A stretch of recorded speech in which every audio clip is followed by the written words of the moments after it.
주 하나님 독생자 아낌없이 우리를 위해 보내주셨네.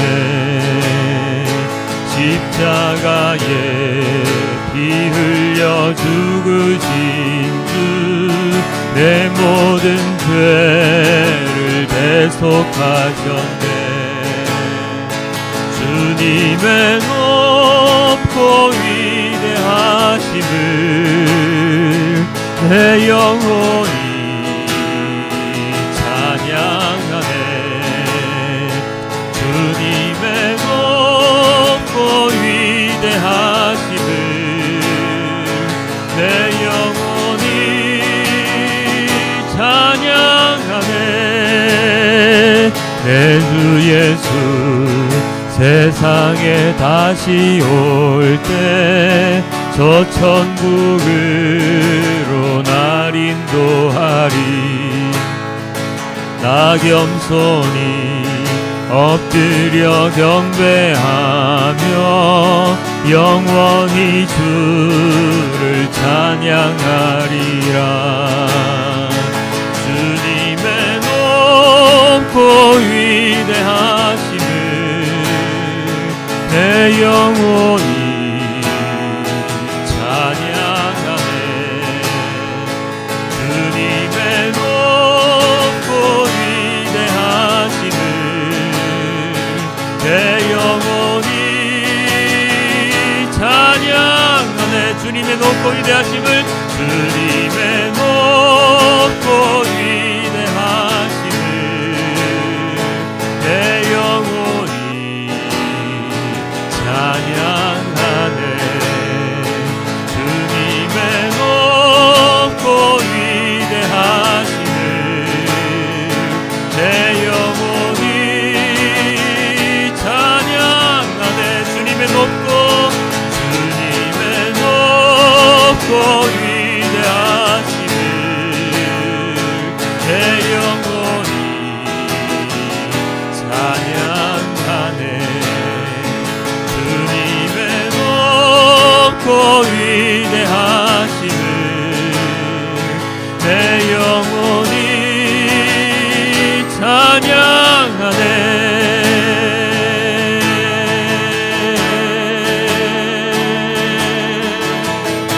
주 안에 우린 하나 함께 찬양합니다. 주 안에 우린 하나 모습은 달라도 예수님 한 분만 바라네. 사랑과 선행으로 서로를 격려해 따스함으로 보듬어가리. 주님 우리 안에 함께 계시니 형제자매의 기쁨과 슬픔 느끼네. 내 안에 있는 주님 모습 보네. 그분 기뻐하시네.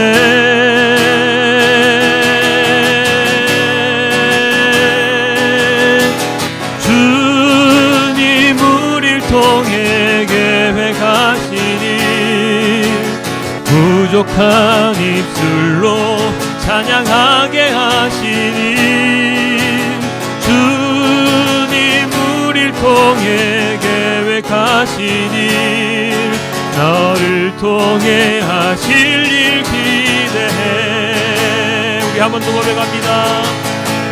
주 안에 우린 하나 모습은 달라도 예수님 한 분만 바라네. 사랑과 선행으로 서로를 격려해 따스함으로 보듬어가리. 주님 우리 안에 함께 하시니 형제자매의 기쁨과 슬픔 느끼네. 내 안에 있는 주님 모습 보내 그분 기뻐하시네.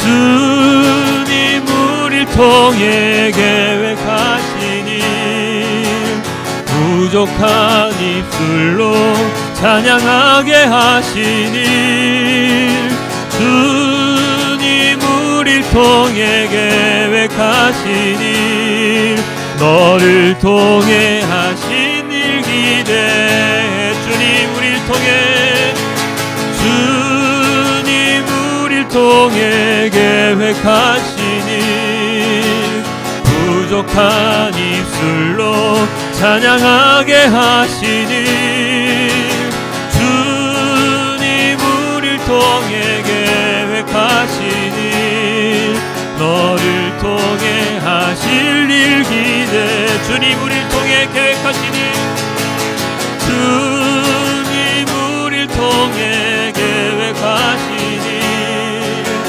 부족한 입술로 찬양하게 하시니 주님 우릴 통해 계획하시니 너를 통해 하실 일 기대. 너를 통해 하실 기대해. 너를 통해 하실 일 기대. 너를 통해 하실 기대해. 너를 통해 하실 일 기대해. 나를 통해 우리를 통해 주님께서 하실 일을 기대하며 언제나 주님께 붙들고 나와. 얼마 전 기독교 방송을 보던 중에 저기 어느 교회죠? 그 김동호 목사님의 강의를 잠시 보게 되었습니다. 잠깐 보았는데요. 이런 내용을 이야기를 하고 계셨지요. 목사님께서 이런 말씀을 하셨답니다. 고지론, 즉 고지를 점령하라 라는 이야기를 예전에 하셨는데 그 말씀을 사람들이 오해하더라는 것입니다. 어떻게 오해를 했냐 하면 예수님께서는 낮아지라고 말씀을 하셨는데 왜 목사님은 고지로 올라가라고 하십니까? 그거는 성경과 반대되는 이야기가 아닙니까? 하더랍니다. 그러시면서 고지를 점령하라고 말씀하신 이유를 쭉 설명을 하셨는데요. 높은 곳을 점령하라라는 것은 실력자가 되라는 말인데 실력자가 되는 것, 실력자로서 교만하게 살아가면 잘못된 일이지만 실력자로서 겸손함으로 낮아지는 자세로 살아가는 것, 그것이 진정으로 그리스도인들에게는 필요하다라는 이야기였습니다. 마음은 낮아지되 실력은 높이라는 것이죠. 실력도 없는 사람이 낮은 자리에 앉아 있는 것은 사람들이 당연하게 생각하지만 높은 실력을 가진 사람이 낮은 자리에서 섬기는 것은 커다란 이슈가 된다는 것입니다.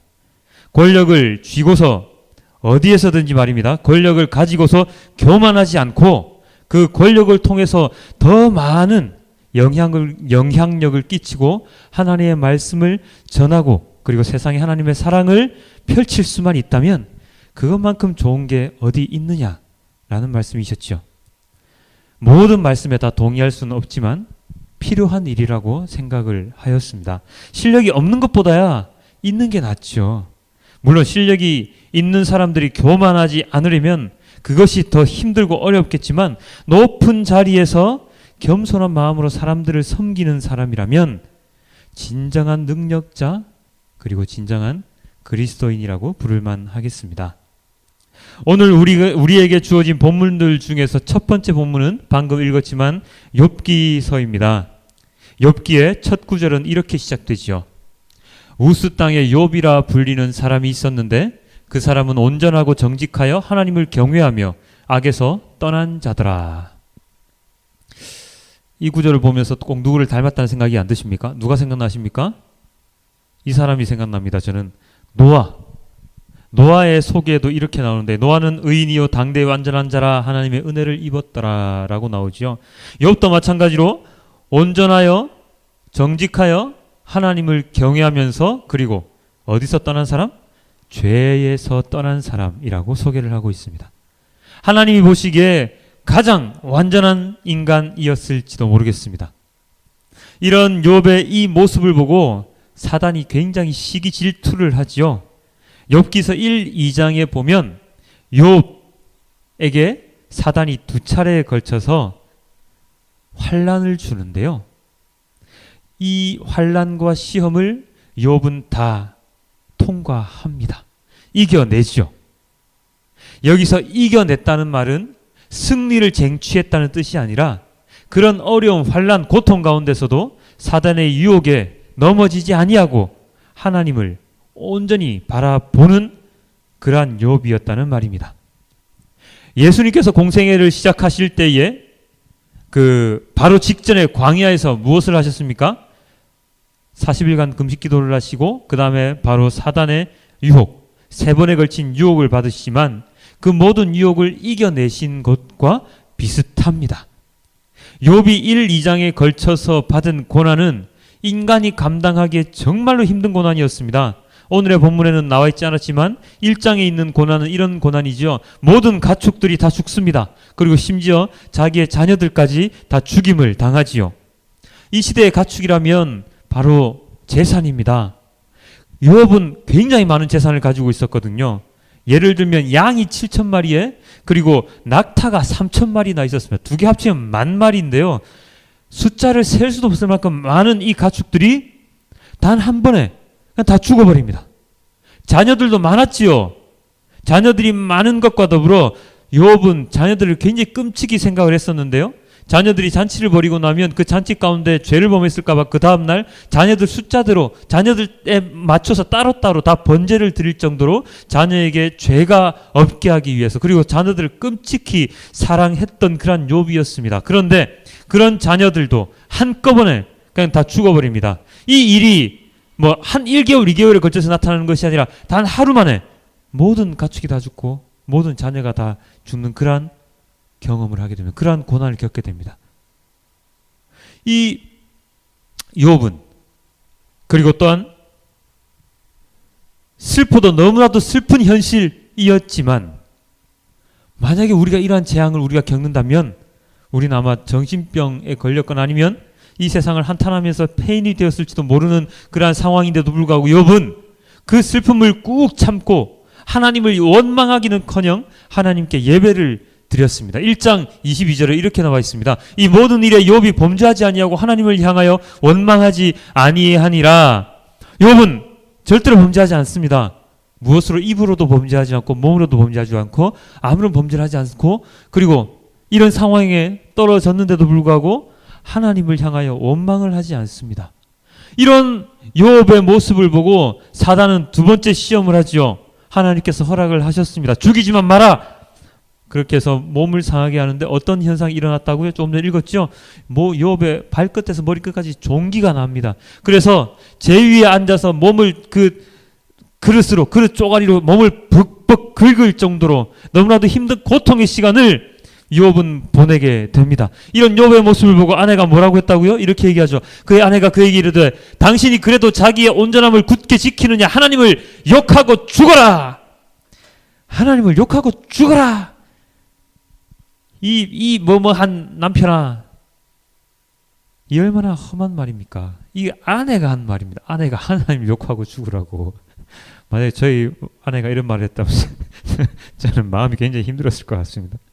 아내가 보기에 얼마나 한심했으면 아내조차도 욥에게 이렇게 심한 말을 했겠습니까?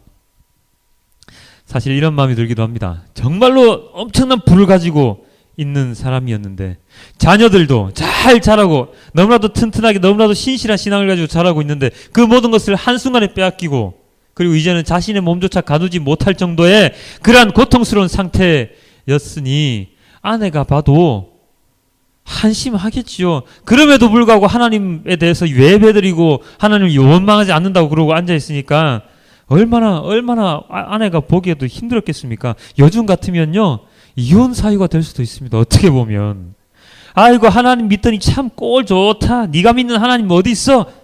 하나님이 제가 하나님을 얼마나 믿었는데 이렇게 되도록 내버려 두십니까? 저를 버리시는 겁니까? 에이 이제부터 하나님 안 믿을래요 라고 말을 하고 원망하고 질투할 그럴 법도 한데 욥은 그렇게 하지 아니하고 이렇게 얘기를 합니다. 그가 이르되 그대의 말이 한 어리석은 여자의 말 같도다. 우리가 하나님께 복을 받았은즉 화도 받지 아니하겠느냐고 이 모든 일에 욥이 입술로 범죄하지 아니하니라. 속이 터질 대답입니다. 진짜 보십시오. 우리가 하나님께 복을 받았는데 복을 받은 만큼 화도 입을 수 있지 않냐. 우리의 상식으로는 이해가 되지 않는 말이지요. 만약에 아예 없었던 사람이 이런 말을 한다면 그래 뭐 원래 가진 게 없었으니까 저렇게 말할 수 있겠지라고 얘기를 하겠지만, 지금으로 치면 대기업의 재벌 총수 정도 되는 사람인데 그 사람이 야 내가 재벌 되는 이 순간까지 하나님이 나한테 복을 주셔서 내가 이렇게 재벌이 됐으니까 내가 이걸 다 잃어버린다고 해도 하나님 뜻이 아니겠느냐라고 그렇게 아주 정중하게 앉아서 이렇게 얘기를 할 수 있겠느냐는 말입니다. 절대로 그렇게 하기 힘들죠. 베테랑이라는 영화 보면 재벌 2세, 3세가 나오지 않습니까? 그들이 그걸 뺏기지 않기 위해서 얼마나 많은 노력들을 합니까? 엄청난 부를 소유했던 사람이, 신실하게 하나님을 경외하던 사람이, 하나님만 바라보며 살아왔던 사람이 이런 화를 입었는데도 불구하고 이렇게 반응을 보일 수 있다는 것은 참으로 대단한 일입니다. 솔직히 우리 만약에 지갑에 돈이 한 2, 3만 원 있는데 그 지갑 잃어버리면 우리 마음 어떻습니까? 굉장히 힘들죠. 아이씨, 뭐 사실은 돈이 아깝지만, 아니 돈은 뭐 그렇게 아깝지 않은, 아내들은 카드랑 뭐 그 신분증 만들어 얼마나 힘들어라고 위로를 하긴 하는데, 그 작은 액수의 돈을 잃어버렸을 때 너무 마음이 막 아프고, 하나님 왜 이렇게 저에게 이런 고난을 주십니까? 하나님 어떻게 하시려고 그럽니까? 하고 막 하나님 원망하거든요. 저만 그런가요? 그런데 그런 우리의 모습과 이 욥의 모습을 비교해 보면 천지 차이죠. 정말로 천지 차이입니다. 사람들이 가장 측근인 아내조차도 욥의 이런 모습을 보고 굉장히 원망하고 막 욕을 해댔던 그러한 모습이었는데, 그러한 모습 가운데 자기 자신은, 그 모든 환난을 당했던 욥은 절대로 실망하지 아니하고 하나님께 예배드리고 하나님을 원망하지 아니하고 하나님을 찬양하는 모습을 보였습니다. 정말로 대단한 일인데요. 이런 모습은 오늘의 본문에 속해 있는 히브리서에도 나타나는데, 오늘 본문의 히브리서에는 누구의 이야기가 나오냐면 예수님의, 하나님의 아들 예수님의 이야기가 나옵니다. 히브리서 1장 2절 3절에 이렇게 나와 있습니다. 이 모든 날 마지막에는 아들을 통하여 우리에게 말씀하셨으니 이 아들을 만유의 상속자로 세우시고 또 그로 말미암아 모든 세계를 지으셨느니라. 이는 하나님의 영광의 광채시요 그 본체의 형상이시라. 그의 능력의 말씀으로 만물을 붙드시며 죄를 정결하게 하는 일을 하시고 높은 곳에 계신 지극히 크신 이의 우편에 앉으셨느니라. 이 바로 전 구절은 어떻게 나오면, 구약 시절 예전에는 선지자 입을 통해서 말을 했는데 이제는 하나님의 아들의 입을 통해서 말을 하겠다라고 하시면서 그 아들에 대한 소개를 이렇게 하십니다. 어떻게 되어 있다고요? 아들을 통해서 우리에게 말씀하셨으니 이 아들은 누구라고요? 만유의 상속자입니다. 하나님의 상속자이고, 그리고 그로 말미암아서 모든 세계를 지으셨죠. 무엇으로 하나님이 창조하셨죠? 말씀으로 창조하셨죠. 그 말씀이 바로 하나님의 아들이라는 뜻입니다. 모든 세계를 지으셨느니라. 이는 하나님의 영광의 광채시요 그 본체의 형상이시라. 하나님의 영광을 그대로 받으신 분이고 하나님의 그 본체의 형상과 똑같은 분이시고, 그의 능력의 말씀으로 만물을 붙드시고 죄를 정결하게까지 하시는, 죄를 사하실 수까지 있는 그러한 분이시며 높은 곳에 지극히 크시니 하나님 아버지의 우편에 앉아 계신 분이라고 이야기를 합니다. 전 우주적으로 가장 높은 자리, 가장 높은 권력에 앉아 계신 분이죠. 그분이 누구라고요? 바로 하나님의 아들 예수님이십니다. 근데 오늘 본문 2장에는 이 예수님에 대해서 이렇게 나와 있습니다.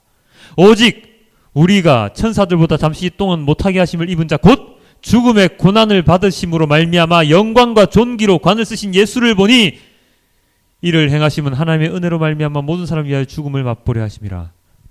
뭐라고 돼 있다고요? 천사들보다 잠시 동안 못하게 하심을 입은 자. 하나님과 동격인 예수님이신데 하나님이 만드신 피조물인 천사들보다 못하게 하나님께서 만드셨다는 것은 예수님의 지위를 낮추셨다는 뜻이지요. 천사보다 못하게 하시고 또 어떻게 하셨습니까? 어디에 있죠? 죽음의 고난을 받게 하십니다. 하나님은 죽으시는 분이 아니시거든요. 영생 불사신이시잖아요. 불사신 진짜. 그런데 죽음의 고난을 받게까지 만드셨습니다. 그리고 마지막에 어떻게 됐다고요? 모든 사람을 위하여 죽음을 맛보려 하심이라. 죽음의 고난과 죽음의 고난 이후에 죽음을 맛보게 한다는 뜻이 뭡니까? 죽이신다는 거죠. 누구를요? 하나님의 아들, 하나님과 동격이신 하나님의 아들 예수님을 죽이시는 것이죠. 가장 높은 자리에 앉아 계셔야 할 분, 전능하신 하나님의 우편에 앉아 계시는 앉아 계셨던 그분을 어디로? 가장 낮은 하나님이 만드신 피조물의 세계에 던지셔서 어떤 순간까지? 죽음의 순간까지 그 예수님을 밑으로 내려보내시는 것이죠. 이 또한 있을 수가 없는 일, 감히 누구도 상상을 할 수 없는 일인데 하나님은 그 일을 행하십니다. 그리고 그 일을 통해서 무엇인가를 이루려 하시는데요. 능력자가 가장 낮은 자리로, 가장 겸손한 자리로 임하시는 모습입니다. 이러한 죽음을 맛보게 하신 이 하나님의 이 사역에 예수님께서 십자가에 못 박히시고 십자가에 매달리실 때 하나님을 원망하시던가요? 아닙니다. 예수님께서는 그 긴 시간 동안 3년이라는 사역 동안 행하시고 하나님께서 마지막으로 명령하신 그 십자가 사역을 이루게 하실 때 예수님은 묵묵히 순종하시죠. 예수님은 하나님의 말씀에 거절을 하지 않으셨습니다. 아버지, 나의 영혼을 아버지께 모두 다 맡깁니다 라는 말 한마디를 남기시고 예수님께서는 가장 낮은 자리, 죽음의 자리에 임하시게 되는 것이죠. 그 자리를 피하실 수도 있는 분이신데 말입니다. 정말로 대단한 분이십니다. 앞서 서두에 제가 김동호 목사님의 이야기 고지를 정복하라 점령하라라는 말씀을 드렸었는데 바로 그러한 말씀이 생각나는 장면이죠. 실력이 굉장히 높은 사람이지만 마음을 겸손히 낮은 자리로 가서 모든 것을 섬기는 자가 되는 모습. 그리하여서 더욱더 많은 영향력을 이 땅 가운데 펼치는 하나님의 말씀을 전하는 바로 그 모습을 오늘 우리는 이 예수님의 모습을 통해서 우리는 배울 수가 있습니다. 오늘 우리가 주님께 받은 말씀의 마지막 본문은 바로 마가복음 본문인데요. 이 마가복음 본문에는 이혼에 관한 이야기와 그리고 아이들에 관한, 어린아이에 관한 이야기가 나옵니다. 혹시나 안 읽어보신 분들은 좀 읽어보시고요. 여기에 이런 말이 있습니다. 바리새인들이 이혼에 관해서 예수님께 묻지요. 그렇게 물으면 예수님이 공경에 빠질 거라 생각을 하고 예수님께 묻습니다. 얼마 전에 그 금요 예배를 통해서 이 구절과 병행 본문인 마태복음 본문을 저희가 본 적이 있는데요. 이 이혼에 대한 이야기를 하면서 모세의 이혼 증서, 우리 옛 조상 모세는 이혼 증서까지 써주면 이혼을 해도 된다라고 얘기했는데 예수 당신은 뭐라고 얘기하겠소? 라고 얘기를 하면서 꼬투리를 막 잡습니다. 그때 예수님이 이혼하지 말라 그러면 이 사람 봐라. 이 사람 유대인 아니야? 유대인의 조상인 우리 모세가 우리 보고 이혼하라 그랬는데 할 수 있다 그랬는데 왜 당신은 못하게 하느냐라고 공경에 빠뜨릴 요리양으로 예수님께 그 이혼에 관한 이야기를 물어보는데 예수님께서는 아주 단호하게 말씀하시죠. 이혼을 하지 마라. 이혼을 하면 안 된다. 라고 얘기를 하시면서 거기에 대한 해설을 해주십니다. 너네가 받았던 그 모세의 이혼 증서에 대한 허락은 원래는 있으면 안 되는 일인데 너네가 워낙 완악해서 너네 마음이 워낙 완악해서 이혼을 해도 된다고 이혼을 할 수 있게끔 그렇게 허락했다고 이야기를 하시죠. 그 말이 이제 무슨 말입니까? 하나님께서 짝지어 주신 그 부부의 연은 그 어느 누구도 끊을 수가 없는데 그것을 끊도록 모세가 허락한 이유는 바로 너희들을 생각해서다. 너희들을 때문이다. 라고 이야기를 합니다. 이렇게 나와 있습니다. 마가복음 10장 5절에 예수께서 그들에게 이르시되 너희의 마음이 완악함으로 말미암아 명령을 기록하였거니와 너희의 마음이 완악함으로 말미암아. 마태복음 이야기를 드리면서 그렇게 설명을 드렸죠. 이때 당시 어린아이와 여인들은 거의 남자들의 유대인들에 있어서 남자들에 있어서는 거의 재산 취급받던 그냥 버려지는 취급을 받던 그러한 존재들이었는데 이혼을 할 수 있게끔 해줌으로 인해서 그 이혼당한 여자가 온전한 사람으로 다른 사람과 다시 혼인을 할 수 있게끔 약자를 보호하는 차원에서 이 이혼 증서를 쓸 수 있게 만들었다고 제가 예전에 말씀을 드린 적이 있습니다. 어찌 보면 하나님의 피조물 중에서 가장 실패작일 수도 있는 사람, 인간들을 긍휼히 여기는 마음, 완악함으로 말미암아 완악한 인간들을 긍휼히 아끼는 마음으로 원칙에 어긋나긴 하였지만 이혼을 허락하였습니다. 그것을 알지도 못한 채 인간들은 이혼 당연히 해도 되는가 보다 라고 생각을 하며 살아왔던 것이죠. 다른 말로 바꾼다면 내가 원래 하면 안 되는데 내가 너무나도 보채니까 내가 너무나도 하고 싶어 하니까 아유 그래 너 살려주는 셈 치고 내가 허락해 줄게 라고 하는, 그러나 그 이후에는 다 모든 보호막을 다 쳐놓고 그 자녀에게 그것을 허락해 주는 부모의 마음으로 하나님께서 그렇게 허락하신 것이라고나 할까요? 완악한 인간들, 그들을 긍휼히 여기시사 다른 죄를 짓지 않게 하시기 위해서 하면 안 되는 일부분을 해제를 시켜주신 것이죠. 그러나 예수님께서는 이제 단호하게 그것을 하면 안 된다 라고 말씀을 하셨습니다. 왜 그렇게 단호하실 수 있습니까? 그것은 바로 예수님 자기 자신 때문입니다. 아까 우리가 보았던 히브리서 가운데 제가 몇 구절을 함께 보지 않은 구절이 있는데요. 그 구절에 이렇게 나와 있습니다. 그러나 누구인가가 어디에서 증언하여 이르되 사람이 무엇이기에 주께서 그를 생각하시며 인자가 무엇이기에 주께서 그를 돌보시나이까. 거룩하게 하시는 이와 거룩하게 함을 입은 자들이 다 한 근원에서 난지라. 그러므로 형제라 부르시기를 부끄러워하지 아니하시고. 자, 예수님께서 창조주, 피조물을 창조하신 그 창조주 권력자의 자리에서 이 땅, 피조물의 땅으로 내려오신 이유가 바로 여기 있는데, 여기 있습니다. 사람이 무엇이기에 주께서 그를 생각하시며 인자가 무엇이기에 주께서 그를 돌보시나이까. 무슨 뜻입니까? 하나님께서 사람을 너무나도 생각하고 계시다는 것이죠. 그를 돌보시고 계시다는 것입니다.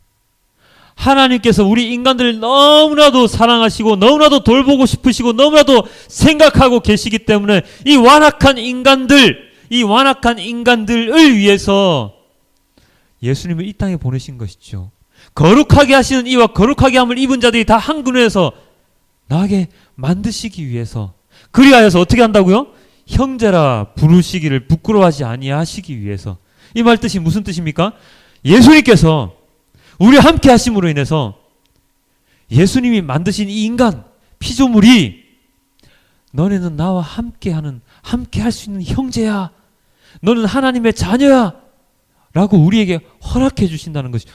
하나님의 자녀로서의 그 권세를 허락해 주시기 위함이시죠. 바로 그것 때문에 예수님께서 이 땅에 내려오신 것입니다. 이게 얼마나 대단한 일입니까? 인간은 죄를 지으면서 살아갈 수밖에 없는 죄인인데, 그런 죄인을 언제나 생각하시고 돌봐주시고 긍휼히 여겨주셔서 저 가장 높은 그 자리에서 내려오셔서 죽음의 길까지 가셨던 예수님, 그리하여 이 죄인인 우리들을 하나님의 자녀로서 삼아주셨던 그 일, 예수님이 이 땅에 내려오셨는데, 하나님이 우리를 생각하시고 돌봐 주십니다. 전 이렇게 생각할 수도 있을 것 같아요. 하나님이 위에서 딱 보고 계시다가 저 녀석들 너무나도 많이 힘들겠네 해서 착한 사람들 그냥 쑥 잡아서 위로 쑥 올려주실 수도 있는 문제였다고 저는 생각을 합니다. 야, 착한 애들 이제 고생하지 마, 올라와. 데리고 올라오실 수도 있을 수 있었지 않았겠습니까? 제사를 열심히 잘 지내고 구약시대 그렇게 했었잖아요. 그리고 만약에 그게 그것보다 더 너무 많이 안타까우셔서 예수 네가 좀 내려가야 되겠다라고 얘기를 하셔서 예수님이 이 땅에 오셨는데 그 예수님이 우리의 몸을 입지 않으시고 그러니까 신적인 존재로서 내려오셔서 야 너네들 내가 보살펴 줄게 하고 싹 돌봐주시고 그렇게 해서 착한 사람들 또 데리고 올라가셨을 수도 있는 문제라고 저는 생각을 하는데 하나님은 그렇게 하지 않으셨습니다. 어떻게 하셨지요? 죄인인 우리의 형체, 우리의 이 몸을 입으시고 그리고 어떻게 하셨습니까? 3년이라는 그 긴 시간 동안 무엇을 하셨지요? 아픈 사람 치유해 주시고 고름 있는 사람 고름 다 짜주시고 죽은 사람 살려주시고 그리고 마지막에는 어떤 일까지 하십니까? 이 죄 많은 인간들을 위해서 조롱과 멸시와 채찍질 받으시면서 그 살이 다 찢겨 나가시면서도 그 십자가에 못 박혀 돌아가시는 그 일까지 감당을 하셨습니다. 가장 높은 자리에 계신 분이 가장 낮은 자리 중에서도 가장 천한 자리, 사람들이 거들떠 보지도 않는 그 십자가의 그 형틀에까지 매달리시면서까지 인간을 위하여 그렇게 봉사하셨지요. 섬기셨지요.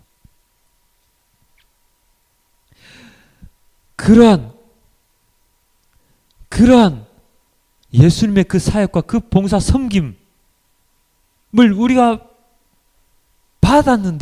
받고 있는데 그럼에도 불구하고 우리는 정말 하나님 저희 몸들 바 모르겠습니다. 너무나 감사합니다라고 생각을 하는 것이 아니라 모른 채 살아가는 경우가 너무나도 많지요.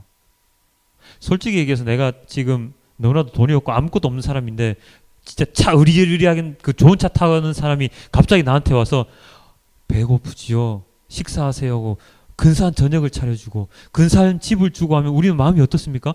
너무나도 감사합니다. 저는 이런 자격이 없는 사람인데 왜 이렇게 베풀어 주십니까? 라고 그 사람의 감사의 말과 그 사람이 향한 그 충성심이 너무나도 대단해야 할 것인데 우리는 그렇게 하지 않죠.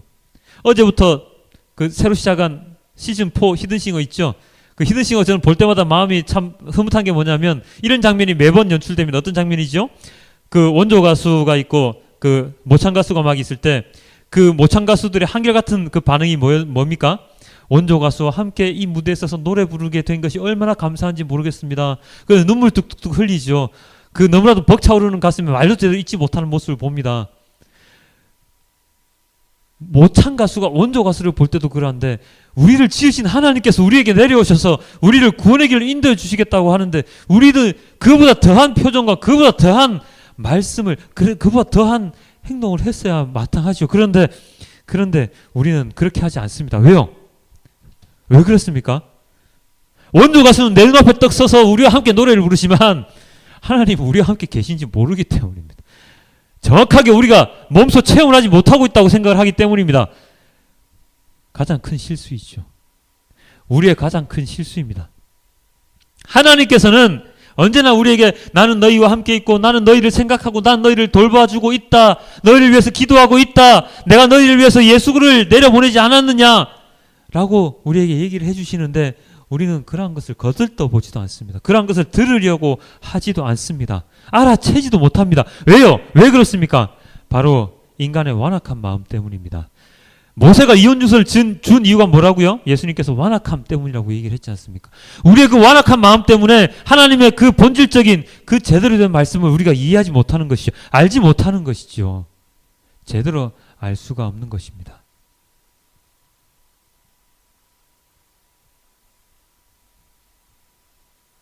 그것을 우리가 그러한 마음을 가지지 못하고 있다는 것을 우리는 어디서 알 수 있습니까?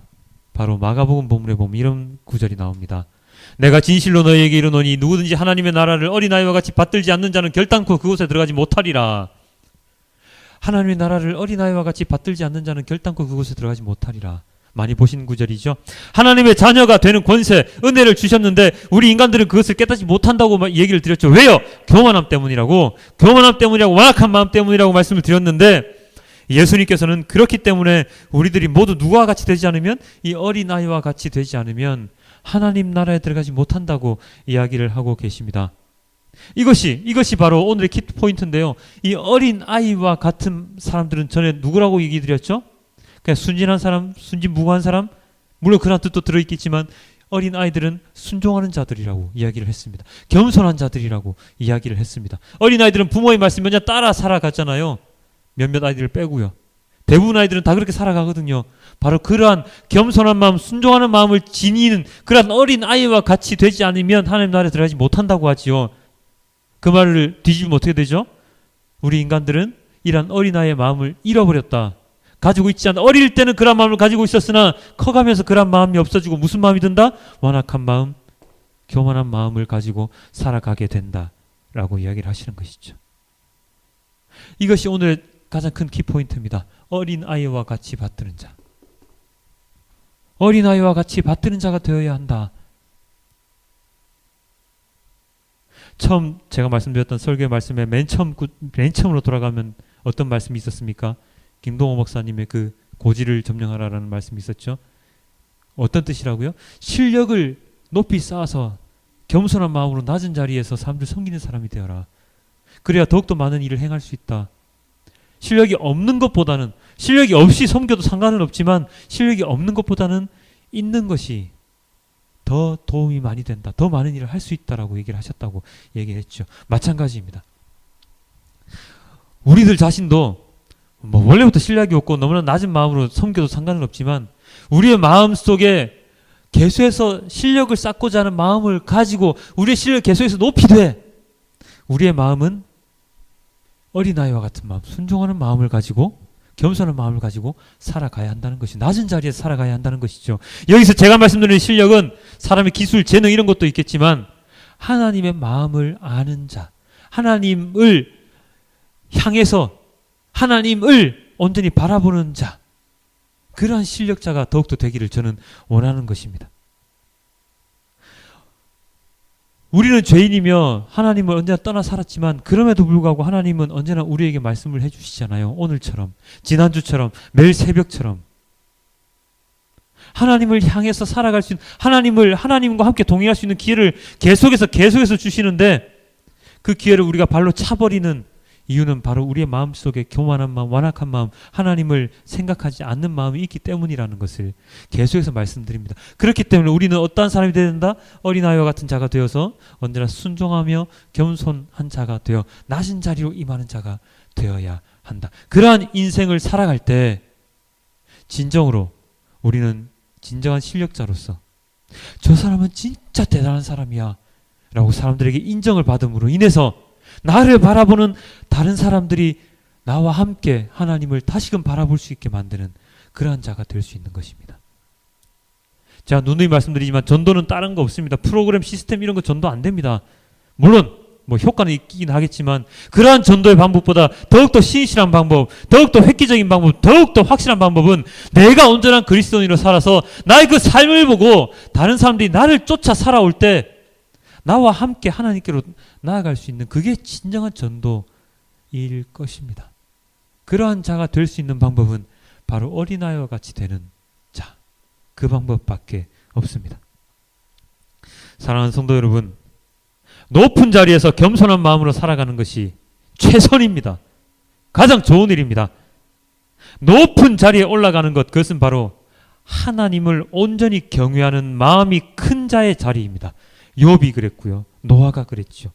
교만함의 극치를 달리는 것이 아니라 하나님을 경외하는 큰 마음을 지닌 자가 바로 높은 자리, 실력자가 되는 것입니다. 그런 높은 자리에서 반대로 낮은 자리, 낮은 마음, 겸손한 마음을 가지고 이 세상을 살아가는 그런 우리가 되어야 할 것입니다. 주님께서 오늘 우리에게 주시는 마음이, 말씀이 바로 그러한 말씀이죠.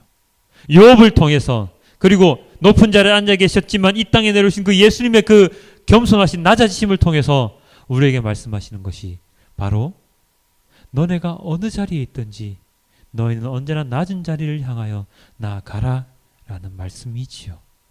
그 말씀을 오늘 우리 마음속에 새기고 우리 이번 한 주를 살아가는 여러분들이 되었으면 좋겠습니다. 언제나 겸손하고 언제나 순종하는 어린아이와 같은 마음을 되찾을 수 있는 그러한 한 주간이 되기를 주님께 언제나 기도 드리겠습니다. 우리 다 함께 기도하겠습니다.